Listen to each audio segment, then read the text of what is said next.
நம்பகமான விஷயங்களை தொடர்ந்து உரையாடி வருகிற நியூஸ் ஃபோக்கஸ் தமிழ் சேனலை சப்ஸ்கிரைப் பண்ணுங்க. தொடர்ந்து ஆதரவு தாருங்கள்.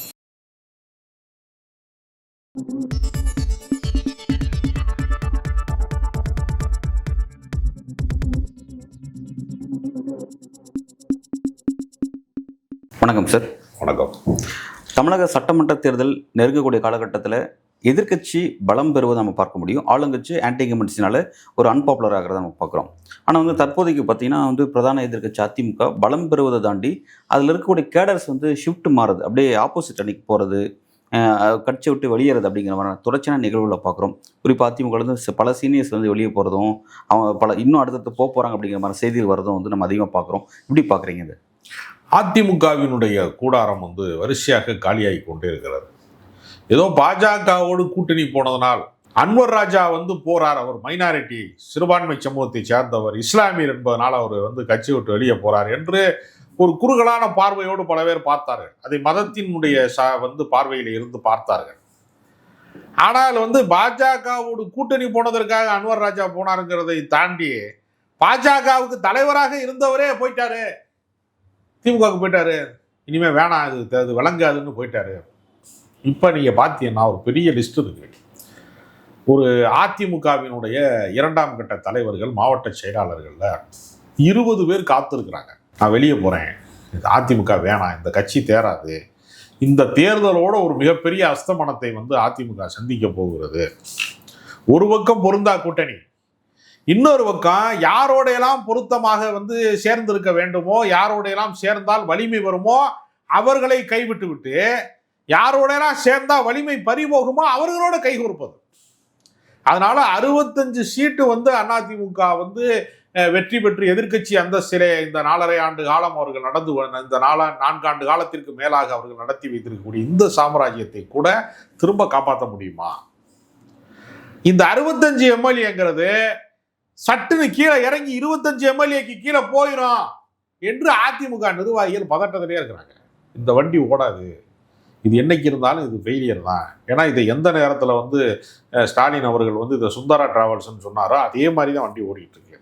அது குறுகலான தெருக்களில் கூட்டத்தை நிறைத்து வைத்துக்கொண்டு ஒரு 400-500 பேரை பொதுச் செயலாளர் எடப்பாடி பழனிசாமி வருவதற்கு முன்பு அணிவகுப்பாக நிறுத்தி வைத்து வாழ்க கோஷத்தை உன்னை பழக்க வைக்க வாழ்க கோஷத்தை சொல்லி அவர் பேசுறதுக்கு முன்னாடியே, பேசி முடிச்சவனை கைதட்டாமல் பேசுறதுக்கு முன்னாடியே விசில் அடிக்கிறது, கைதட்டுறதுன்னு அவருக்கு ஏதோ பெரிய மக்கள் வரவேற்பு இருக்கிறது, ஆரவாரம் இருக்கிறது என்று சொல்வதை போல ஜிம்மி சிப்பு கேமரா வச்சு ட்ரோன் வச்சு ஷோலாம் காட்டுறாங்க. நல்லா ஒரு மேஜிக் ஷோ மாதிரி இருக்குது. நீங்கள் திடீர்னு பார்த்தீங்கன்னா சர்க்கஸ் கம்பெனிக்காரங்க திடீர்னு ஒரு ஊரில் கூடாரம் போட்டு ஒரு மைதானத்தில் சில வித்தைகள்லாம் காட்டுவாங்க, அப்புறம் திரும்ப ஆள் காணாம போடுவாங்க. இல்லை, எனக்கு தெரிஞ்சு எடப்பாடி பழனிசாமியினுடைய இந்த நடவடிக்கைலாம் பார்க்கும்போது ஒரு சர்க்கஸ் கம்பெனிக்காரன் வித்தை காட்டுறது மாதிரியே தான் இருக்கு. இது அரசியல் பயணமாகவே இல்லை. அரசியல் பயணத்தில் நீங்கள் எதை நோக்கி நீங்கள் ஏதாவது ஒரு கேள்வி கேட்டோன்னு வச்சுங்களேன், ஏப்பா பாஜகவுக்கு நீ கூட்டணி போனான்னு கேட்டா அது எங்க கட்சிங்க, நாங்கள் யார்கிட்ட வேணாலும் கூட்டணிக்கு போவாங்க அப்படின்லாம் பேசுறாரு. லாஜிக்கா பாயிண்ட் சொல்ல தெரியல அவரால். அதே மாதிரி பார்த்தீங்கன்னா என்னப்பா மைத்ரேயன் போயிட்டாரு அப்படின்னு கேட்டோம்னா அதுக்கு பதில் அவர்கிட்ட இல்லை. அன்வர் ராஜா போனார், இப்போ மைத்ரேயன் போனார் அப்படின்னா இது உட்கட்சி விவகாரங்க அப்படிங்கிறாரு ப்ரெஸ் மீட்டில். கட்சியை விட்டு ஒருத்தர் வெளியில் போய் குற்றச்சாட்டு சொல்வது உட்கட்சி விவகாரமா? உட்கட்சி விவகாரம்னா உங்கள் கட்சிக்குள்ள நிர்வாக குழுவுக்குள்ள நடக்கிற விவாதம் தான் உட்கட்சி விவகாரம். இது உட்கட்சி விவகாரத்தில் வராது. அதற்கெல்லாம் பதில் சொல்லக்கூடிய அறிவு தெளிவும் இல்லை, ஆற்றலும் இல்லை. அதாவது குறுக்கு வழியில் கொள்ளைப்புறமாக அரசியலுக்குள்ள கூவாத்தூரின் வழியாக குறுக்க மறுக்க வந்துட்டாரு, முதலமைச்சராக வந்துட்டாரு, பொதுச் செயலாளர் வந்துட்டாருங்கிறதுனால யாரையுமே நம்புறதே இல்லை. பக்கத்தில் இருந்த ஆளை யாரையுமே நம்புறது இல்லை. அதாவது கட்சியினுடைய 2ஆம் கட்ட தலைவர்களில் முக்கியமானவர்கள் என்று கருதப்பட்டவர்கள் வேலுமணியும் தங்கமணியும். தங்கமணியை காணவில்லை என்று இன்றைக்கு தினமலர் பத்திரிகையில், அதாவது கட்சிக்குள் காணவில்லைன்னா நீங்கள் மொத்தமாக ஆள் காணான்னு நினைச்சிடக்கூடாது. அதிமுக என்கிற கட்சிக்குள்ளே காணாமல் போனவர்கள் பட்டியலில் அன்வர் ராஜா மைத்ரேயனை தொடர்ந்து அடுத்த விக்கெட் விழுக போகுது அப்படின்னு சொல்லக்கூடிய இடத்துக்கு தங்கமணி பேர் வந்திருக்கு. இன்னும் பல பேர் லிஸ்ட்ல இருக்கு. செங்கோட்டையன் அடுத்து இருக்கிறாருங்கிறாங்க. வரிசையாக வந்துக்கிட்டே இருக்கு ஆளுங்க. 20 பேரை கொண்டு எல்லாம் 20 பேர் திமுகவுக்கு வந்தாங்கன்னு வச்சுக்கோங்க ஒரு பேச்சுக்கு. ம் 20 பேரும் மாவட்ட செயலாளர் மந்திரியா இருந்தவங்களாம் என்ன பொறுப்பு கொடுக்குறப்ப திமுக காரனுக்கே இனிமேல் திமுக பொறுப்பு போட முடியாத அளவுக்கு நெருக்கடி வந்துட்டு இருக்கு. ஏற்கனவே ஒரு குற்றச்சாட்டு இருக்கு.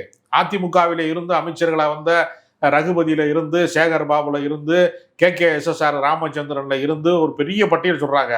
எல்லாம் அதிமுக காரங்க தான். ஈரோடு முத்துசாமி எல்லாமே நீங்க பாத்தீங்கன்னா அதிமுக இருந்து வந்த ஆளுங்க பூரா. ராஜகண்ணப்பன், அனிதா ராதாகிருஷ்ணன் எல்லாரும் வரிசையா ஒரு பட்டியல் நீண்டு கொண்டே போகிறதுல இப்ப எவ்வளவு பேரை சேர்க்கறது? எல்லா கட்சியுமே கலைச்சிருவாங்களான்னு பயமா இருக்கு. ஜனநாயகம் இல்லாம ஜனநாயகத்தினுடைய தராசு தட்டு இரண்டும் சமமா இருக்கணும்ல. ஆளுங்கட்சி எதிர்கட்சிக்கு சமமா இருக்கணும். அது ஒரு தட்டை கலட்டுறாங்களே, ஒரு பக்கம் இல்லாமலே போயிருமோங்கிற அச்சமாக இருக்கிறது. சரி, நீங்க ஒரு கேள்வி என்னன்னா, பலர் இங்கே ஷிஃப்ட் ஆகுறாங்க. ஷிஃப்ட் ஆகிறத இபிஎஸ்ஆலையும் தடுக்க முடியாமல் இருக்குது. அதே மாதிரி வரக்கூடிய எல்லாரையும் ஏற்றுக்கொள்ள இடத்துல எப்படி திமுக இருக்குங்கிறதும் ஒரு ஆச்சரியம் இருக்குது.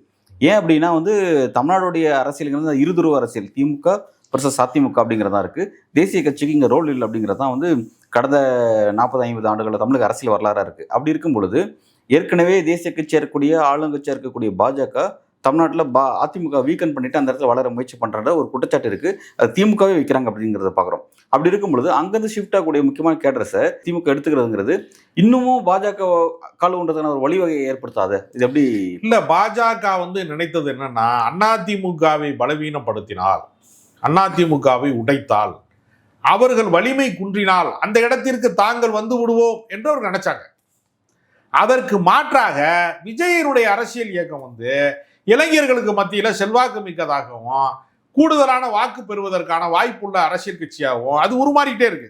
இப்போ நீ என்ன செஞ்சாங்கன்னா, கடந்த கால வரலாற்றிலேயே திமுகவை பலவீனப்படுத்துவதற்காக அன்றைய மத்திய அரசாங்கம் அதிமுகவை பின்னாளிலிருந்து உருவாக்கியது. அதற்கு எம்ஜிஆர் பயன்பட்டார் என்று ஒரு விமர்சனம் இருக்கிறது. இது எம்ஜிஆர் மீது பக்தி கொண்டவர்கள், நம்பிக்கை கொண்டவர்கள் ஏற்க மாட்டார்கள் என்றாலும் அப்படி ஒரு விமர்சனம் இப்பொழுது வரைக்கும் இருக்கிறது. அந்த விமர்சனத்தில் உண்மையும் இருக்கிறது. அப்ப அன்றைய காலகட்டத்தில் அவங்க என்ன நினைச்சாங்கன்னா, காங்கிரஸ் 2வது இடத்திற்கு வருவதற்கு எம்ஜிஆர் துணை புரிவார்னு நினைச்சாங்க. விளைவு என்ன? காங்கிரஸ் 3வது இடத்துக்கு தான் போச்சு, 2வது இடத்துக்கு வரவே இல்லை. தமிழ்நாட்டினுடைய அரசியல் என்னவாக இருந்திருக்க வேண்டும் என்றால், காங்கிரஸை வீழ்த்தி விட்டு அந்த இடத்துல திமுக வந்தா, திமுகவா காங்கிரஸா தானே அரசியல் இருந்திருக்கணும், தேசியமா திராவிடமான்னு தானே இருந்திருக்கணும். ஆனா அப்படியா இருந்துச்சு? திமுகவா அதிமுகவாங்கிற அரசியல் மாறி 2 மாநில கட்சிகளுக்கான போட்டியாகவே 52 ஆண்டு காலம் உருண்டு ஓடிவிட்டது. இப்ப என்ன நடக்க போகுதுன்னா, மறுபடியும் நீங்க பாத்தீங்கன்னா, அண்ணாவை முதன்மைப்படுத்தி, அண்ணா சொன்னார் மக்களிடம் செல் என்று சொன்னார், மக்களிடத்தில் போய் பணியாற்றுன்னு சொன்னாரு அப்படிங்கிறதெல்லாம் அண்ணாவை முதன்மைப்படுத்திட்டு அண்ணாவின் கொள்கைகளை காப்பாற்றுவதற்கு நான் வந்திருக்கிறேன், திமுக கிடையாதுன்னு விஜய் சொல்ல முயற்சி பண்றாரு.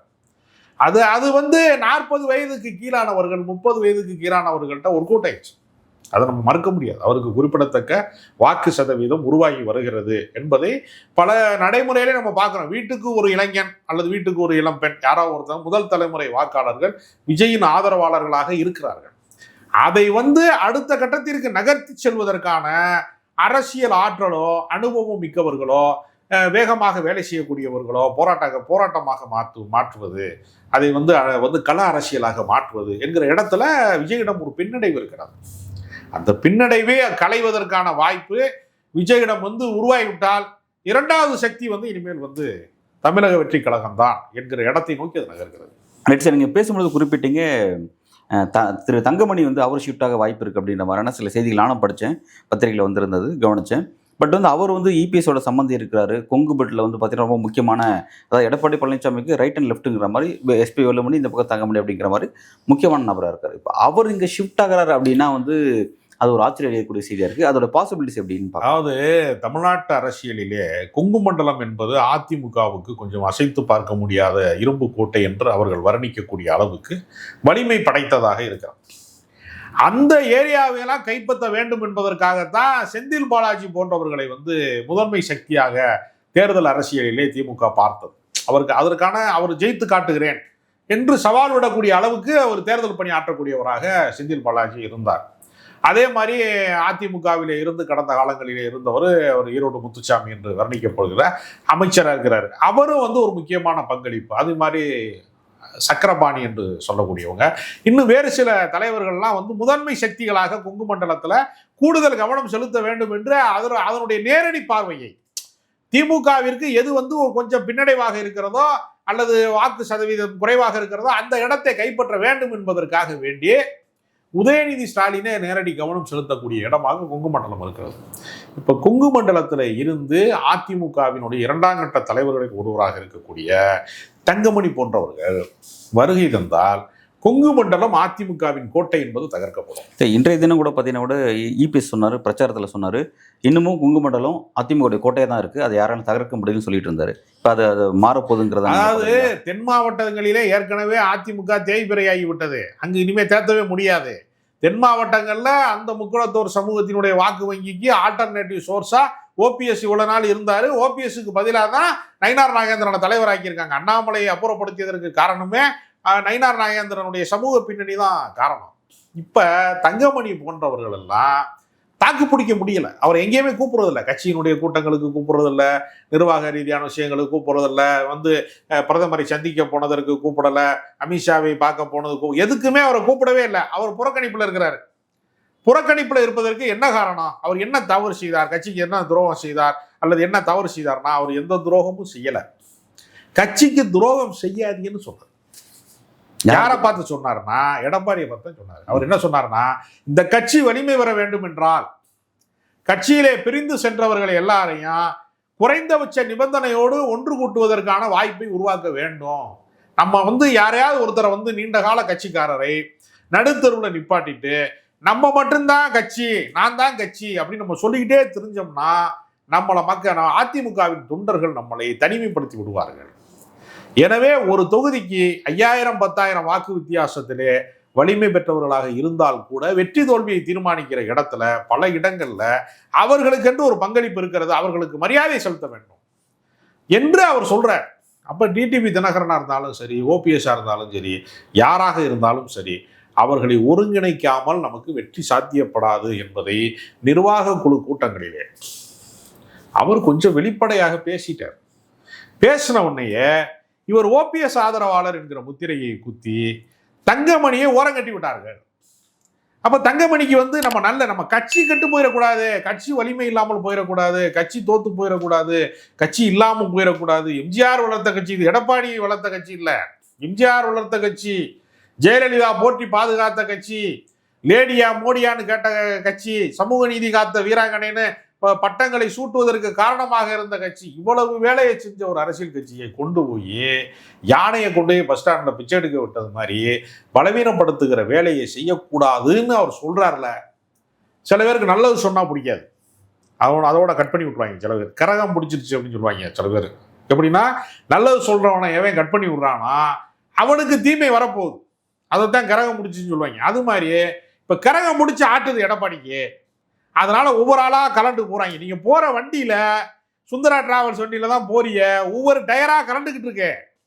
வண்டி வந்து பிரேக் டவுன் ஆகுறது உறுதி, இந்த வண்டி ஓடாதுங்கிறது உறுதி. 20 பேர் கிளம்பிட்டாங்கிறது எவ்வளவு பெரிய அதிர்ச்சியா இருக்கு. இப்ப ஸ்டாலினுக்கு வந்து என்ன செய்யறேன்னு தெரியல. எல்லாரும் இப்ப பேசாம திமுக காரங்க எல்லாம் கொஞ்ச நாளைக்கு பதவியை வந்து தியாகம் பண்ணுங்கப்பா, அதிமுகல இருந்து வர்ற ஆளுகளுக்கு பூரா மாவட்ட செயலாளரை வந்து முக்கிய பொறுப்புகளோ சட்டமன்றத்துக்கு போட்டியிடுறதுக்கோ கொடுக்கணும்னு பொதுக்குழுவை கூட்டி தான் அவர் பேசணும். அது பேசிட்டாருன்னா 20 பேர் வந்துருவாங்க. அவர்களுக்கான முக்கியத்துவம் தான் இப்போ ஒரு பெரிய கேள்விக்குறியாக இருக்கிறது. எடப்பாடி பழனிசாமி என்னுடைய கட்சி என்னவாக போகுதுன்னா, மதிமுக எப்படி வந்து சுருங்கி விட்டதோ, தேமுதிக எப்படி சுருங்கி விட்டதோ, அது மாதிரி ஒரு மோசமான இடத்துக்கு 2026 தேர்தலுக்கு பின்னால் போயிடும். பாஜகவை கட்டி அழுத காரணத்தினால பாஜக மாதிரி ஒரு சிறுத்த கட்சியாக, சிறிய கட்சியாக தமிழ்நாடு அரசியலிலே அது ஒரு ஓடையாக மாறிக்கொண்டிருக்கிறது. ஒரு பெரு நதியாக, கடல்ல கலக்கக்கூடிய நதியா இருந்தது, ஒரு சின்ன காவா தண்ணி மாதிரி ஓடுற நிலைமைக்கு வர்றது மாதிரி படிப்படியாக வலிமை குறைந்து கொண்டே இருக்கிறது அதிமுக. இது புரியாம அவர் என்ன சொல்றாருன்னா, நான் அவரே ஆளை செட்டிங் பண்ணி ஒரு 400-500 பேரை வச்சுக்கிட்டு எடப்பாடி வாழ்க அப்படின்னு கத்துறது மூலமாக தன்னைத்தானே ஏமாற்றிக் கொள்கிறார் எடப்பாடி பழனிசாமி என்று அதிமுக தொண்டர்கள் மனம் கலங்கி வருந்தி என்னிடத்துல பேசுறாங்க. சரி, வந்து அதிமுகவுடைய ஃபியூச்சர் இதை நோக்கி தான் போகுதா? ஏன்னா இந்த மாதிரியான இடத்த நோக்கி போகிறத கூட கணிக்க தவறிட்டு தான் எடப்பாடி அரசியல் செய்கிறாரா அப்படின்ற கேள்வி கேட்க வேண்டியதாக இருக்குது. ஏன்னா வந்து தனக்கு பதவி வேணுன்றதுக்காக அவர் கடும் ஃபைட் பண்ணி தான் இந்த இடத்துக்கு வந்து நின்றுருக்காரு அப்படின்னு பார்க்குறோம். அப்படி இன்னும் கூட இவருடைய இந்த பதவி தொடரணும் அப்படின்னா அந்த கட்சி உயிர் பெற்றதாக தொடர முடியும். அப்படி இருக்கும்போது அந்த கட்சியுடைய எதிர்காலம் இந்த அளவுக்கு மோசமாகுது அப்படின்னா அவர் நாளைக்கு எந்த இடத்துக்கு தலைவராக ஆக போகிறார்? அவர் ஏன் இதை நோக்கி அவர் திங்க் பண்ண மாட்டேங்கிறார்? அதாவது திருக்குறளிலே ஒரு முக்கியமான ஒரு வார்த்தை உண்டு, அறிவுனா என்ன அப்படிங்கிறதுக்கு வள்ளுவர் ஒரு விளக்கம் சொல்வார். அதுதான் எடப்பாடி பழனிசாமிக்கான பதிலாக நான் கருதுறேன். அழிவிலே இருந்து உன்னை எது காப்பாற்றுகிறதோ அதுக்கு பேர் தான் அறிவு. கட்சி அழிந்து கொண்டிருக்கிறது, அதை காப்பாற்றுவதற்கு தேவையான அரசியல் அறிவு எடப்பாடி பழனிசாமி இல்லை. அதற்கு பதிலாக தன்னுடைய பொதுச் செயலாளர் பதவி நீடிக்க வேண்டாம், தன்னுடைய இடம் வந்து பாதுகாக்கப்பட வேண்டும்னு தன்னை முதன்மைப்படுத்துவதற்காக முயற்சி செய்து கட்சியை கோட்ட விடுறாரு. அதனால இந்த நிலைமை நீடித்தால் 2026க்கு பின்பு விஜயினுடைய வருகைக்கு அஸ்திவாரம் போட்டு தருகிற வேலையைத்தான் அதிமுக செய்து கொண்டிருக்கிறதோ என்கிற ஒரு ஐயப்பாடு என்னை போன்றவர்களுக்கு வருகிறது. திமுகவுக்கு ஒரு மாற்று சக்தியாக விஜயை முதன்மைப்படுத்துவதற்கான வேலை திட்டத்தை தன்னை அறியாமல் தவறிழைப்பதன் மூலமாக எடப்பாடி பழனிசாமி செய்து கொண்டே இருக்கிறார்.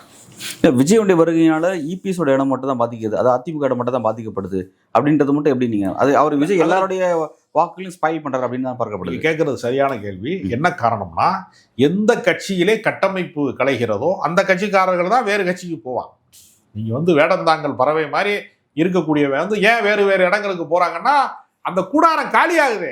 அதிமுகவினுடைய கட்டமைப்பு சிதைகிற போது அவன் மாற்று இடம் தேடுவான். அதனாலதான் நான் வலிமையாக மாறும், பிற கட்சிகள் வலிமையாக மாறுங்கிறத நான் சொல்றேன். கட்டமைப்பு திமுகவுக்கு மிக சரியாக இருக்கும் பட்சத்துல, திமுகவுக்கு எதிர்காலம் இருக்கும் பட்சத்துல திமுக விட்டு எதுக்கு வெளியில போகணும்? அதாவது இப்படி பிரிச்சுக்கலாம். 40 வயதுக்கு மேற்பட்ட வாக்காளர்கள், 40 வயதுக்கு உட்பட்ட வாக்காளர்கள்ல 40 வயதுக்கு மேற்பட்ட வாக்காளர்கள் திமுகவுக்கு மாறாத வாக்காளர்கள் அப்படி இருப்பாங்க. இந்த 40 வயதுக்கு கீழே 30 வயதுக்கு கீழே இருக்கிற வாக்காளர்கள்ல அதிமுக வாக்காளர்கள் கொஞ்சம் பேர் இருப்பாங்க, விஜயுடைய கட்சிக்கு தமிழக வெற்றி கழகத்துக்கு கொஞ்சம் வாக்காளர்கள். அந்த வாக்காளர்களுடைய ஒரு அடித்தளம் வந்து ரொம்ப ஸ்ட்ராங்கா மாறப்போகுது. அது காரணம் அதிமுகவினுடைய கட்டமைப்பு கலைந்து கொண்டிருப்பதனால இனி இந்த இடத்துல நமக்கு வேலை இல்லை.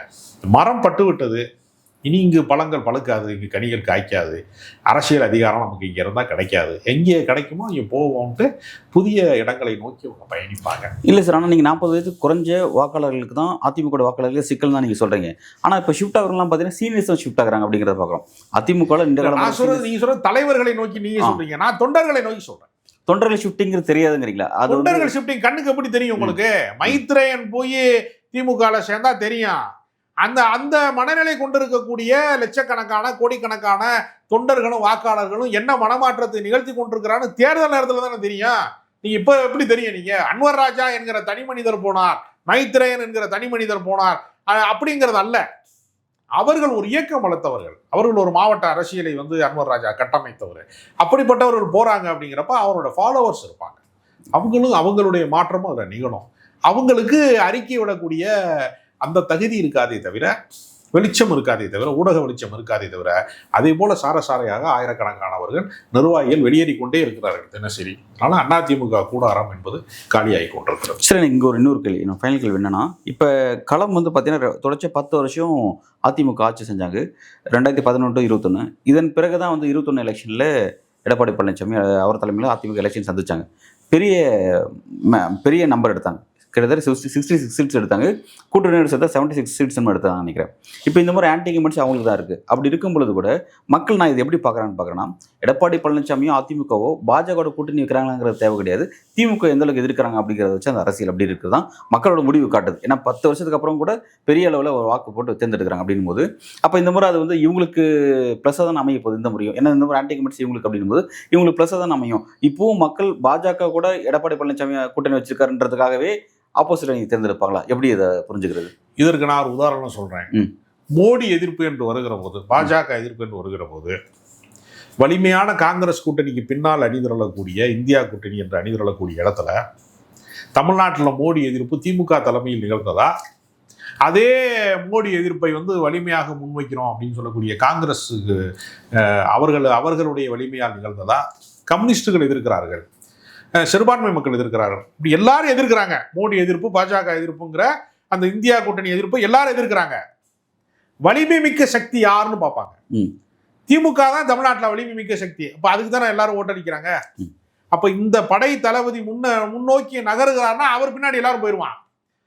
திமுகவை வீழ்த்துவதற்கான வலிமையான சக்தி என்கிற ஒரு கணக்குல தான் அதை பார்ப்பாங்களே தவிர, திமுகவை வீழ்த்த வேண்டும் என்று நினைத்தாலும் பலவீனமான பழனிசாமி பின்னால் வாக்காளர்கள் திரள மாட்டார்கள். அதிமுக காரனுக்கே சந்தேகம் வந்துருச்சு, இந்த வண்டி ஓடுமா ஓடாதா, இந்த டைட்டானிக் கப்பல் வந்து மூழ்க ஆரம்பிச்சிருச்சு, நம்ம கப்பலை விட்டு வெளியேறணுங்கிற இடத்துக்கு வந்துட்டான்னா அதற்கு காரணம் ஒரு திமுக எதிர்ப்பு என்கிற விஷயத்துல வலிமையான தலைவராக எடப்பாடி பழனிசாமி தன்னை நிலைநிறுத்த தவறிட்டார். இல்ல எனக்கு இபிஎஸ் வந்து பாஜக எதிர்க்கலங்கிறது புரிஞ்சுக்க முடியுது. திமுக எதிர்ப்புல கூட திமுக எதிர்ப்புல தன்னை நிலைநிறுத்துவதில் அவருக்கு பலவீனம் இருக்கிறது.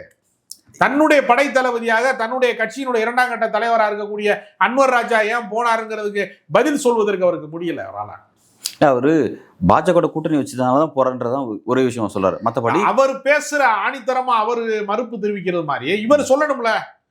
அப்ப தங்கமணி வந்து புறக்கணிக்கப்படுகிறாரு, செங்கோட்டையன் புறக்கணிக்கப்படுகிறாருன்னு செய்தி வந்துகிட்டே இருக்கு, அடுத்தடுத்து வருதுல. அப்ப எல்லாருமே என்ன சொல்றாரு, இன்னைக்கு வெளியேறின மைத்ரன் என்ன சொன்னாரு, என்னை வந்து யாருமே கண்டுக்கலாங்க அந்த கட்சியிலன்னு சொல்றாங்க. ஏற்கனவே கோகுலேந்திரா சொன்னாங்க இதை, கட்சி நிர்வாகம் வந்து என்னை கண்டுகொள்ளவில்லைன்னு.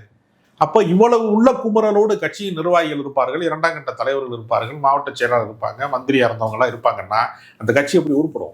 அது கரையா நரிச்சது மாதிரி ஆயிரும், பழைய மண்கோட்டையா மாறிடும். அது மாளிகையாக ஒரு நாள் மாறாது. எம்ஜிஆர் மாளிகையை தான் நீங்க காட்ட முடியும். முன்னால் இனிமேல் எம்ஜிஆர் அமைத்த அந்த கட்சியினுடைய மாளிகையை போல ஒரு கட்டமைப்பை, அதிகார கட்டமைப்பை ஒரு நாள் மீண்டும் கொண்டு வரவே முடியாது. Edappadi Palaniswami totally waste. Okay sir, ஒரு பெரிய விமர்சனத்தை எதிர்கட்சி தலைவர் மீது வச்சிருக்கீங்க. வரும் நாட்கள் அவர் அதை சரி பண்ணுறாரா, எப்படி இந்த மாதிரியான சிக்கலெல்லாம் அவர் எதிர்கொள்ள போகிறார் அப்படிங்கிறத பொறுத்திருந்து பார்க்கலாம். நன்றி.